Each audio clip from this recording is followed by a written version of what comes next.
It is true that not every superhero comes with a cape or a suit. Some of them actually look like this.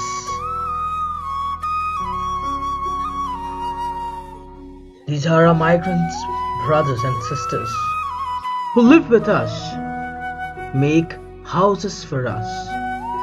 They keep our homes clean for us. They help us complete our work in factories, in industries, and in various places. They ensure the functioning of our cities. They work on the roads for our safety and our comfort. These and many such works making your life a better one. And yet, this is one of their life examples which we can actually think and see in our day-to-day lives, by which they are forced to leave their own homes and cities and go back.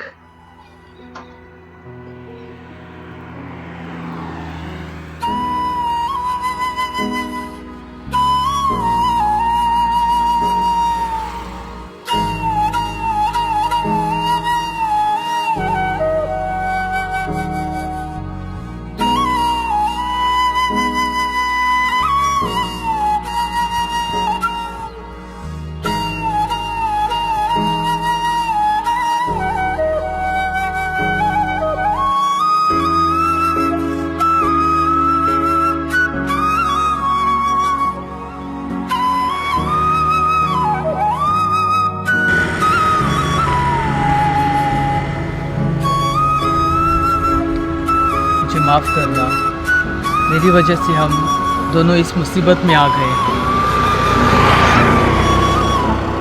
आप अपने आप को दोषी मत समझिए, ये गलती आपकी नहीं है, ये हमारी किस्मत समझकर भूल जाओ। क्या हमने सोचा था दोनों का यहाँ पे आके भविष्य बनेगा, लेकिन इसे देख के लग रहा है कि हम दोनों का भविष्य अंधेरे में जा चुका है। बस कीजिए अब आपका इरादा हमारा भविष्य खराब करना नहीं था। हम अपने आप को कभी माफ़ नहीं कर सकते। क्यों? यह आपकी गलती नहीं है, ज़्यादा सोचो मत। हम अभी गांव भी नहीं जा सकते। गांव में जो ज़मीन थी वो उसके लेनदार ने आके अभी अपने कब्ज़े में कर ली है। अभी पता नहीं कि क्या कहाँ जाएं, क्या करें, कुछ समझ में नहीं आ रहा। मैं ऐसा नहीं सोचती। हमारे जीवन में जो होता है अच्छे के लिए होता है। आप बस सोचिए कि आगे हमारा नया जीवन शुरू होगा। भगवान के घर देर है, अंधेर नहीं। वो किसी ना किसी को ज़रूर भेजेंगे हमारे लिए।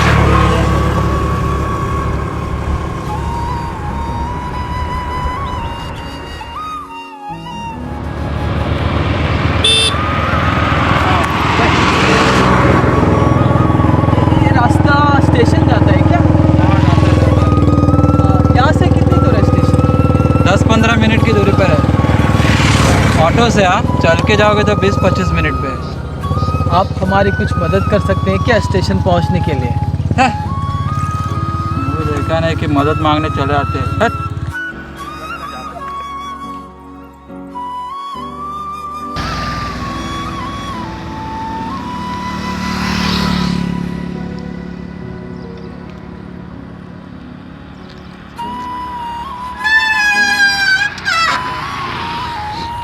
आप लोग ऐसे सड़क पे क्यों हो? वो किराया नहीं दे पाए 3 महीनों से, तो मकान मालिक ने हमें घर से निकाल दिया, और जो काम भी था पिछले 2 साल से कर रहे थे वहाँ से भी हमें काम से निकाला गया है, और पूरा पगार भी नहीं दिया हमको। तो अभी यहाँ पे रुक नहीं सके, तो पता नहीं हमारा सब सामान लेके आ गए थे। तो आपने मालिक से बात नहीं किया? की थी बात। हम 2-3 बार गए थे, उन्होंने सीधा मना कर दिया। उनके पास पैसे नहीं है बोल के हमें धक्के मार के भगा दिया बाहर। तो इसके बाद क्या सोचा आपने? अभी देख लेंगे, कहीं से इंतज़ाम पैसों का हो जाए तो हम घर जाने का सोच रहे थे, और घर जाने के बाद किसी रिश्तेदार के यहाँ पे रह के कुछ काम धंधा ढूंढ लेंगे। आप हमारी जाने के लिए कुछ मदद कर सकते हैं क्या? फिलहाल तो पैसे के मामले में मैं कुछ नहीं कर सकता, पर मैं ऐसे एक संस्था को जानता हूँ जो आपकी मदद करने के लिए दिन रात तैयार रहते हैं, तो उनके पास मैं ज़रूर लेके जा सकता हूँ आपको। आपकी बहुत मेहरबानी होगी साहब, आप हमें जगह दिखा सकते हैं क्या? ठीक है, चलिए।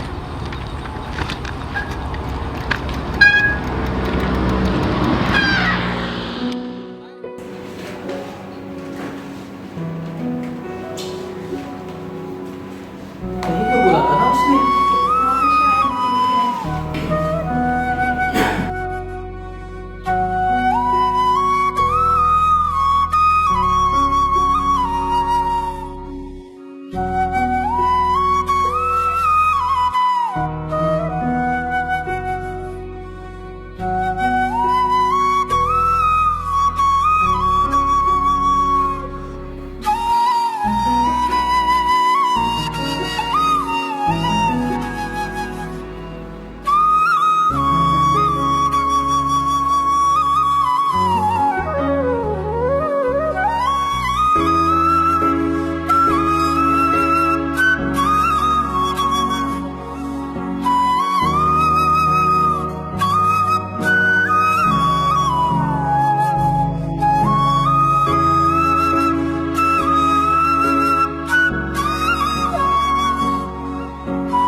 आप लोग अपना परेशानी बताएं, आप घबराइए नहीं।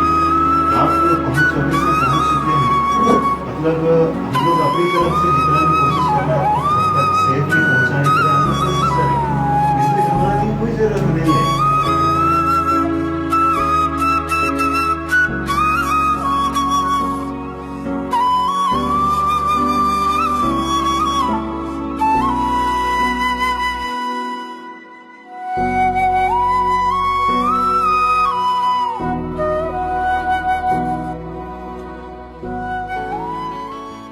प्यारे दोस्तों, दुख की बात है कि गवर्नमेंट ने पार्लियामेंट में कहा कि हमारे पास कोविड के समय जो माइग्रेंट्स मर गए उनके बारे में कोई डेटा नहीं, लेकिन सर्वे बताता है कि हमारे भारत देश में 1.4 अरब लोग रहते हैं, जिसमें से 4 करोड़ तो प्रवासी कामगार हैं, 4 करोड़ माइग्रेंट लोग हैं। 85 लाख औरतें हैं जो काम घर में करते हैं शहरों में आकर।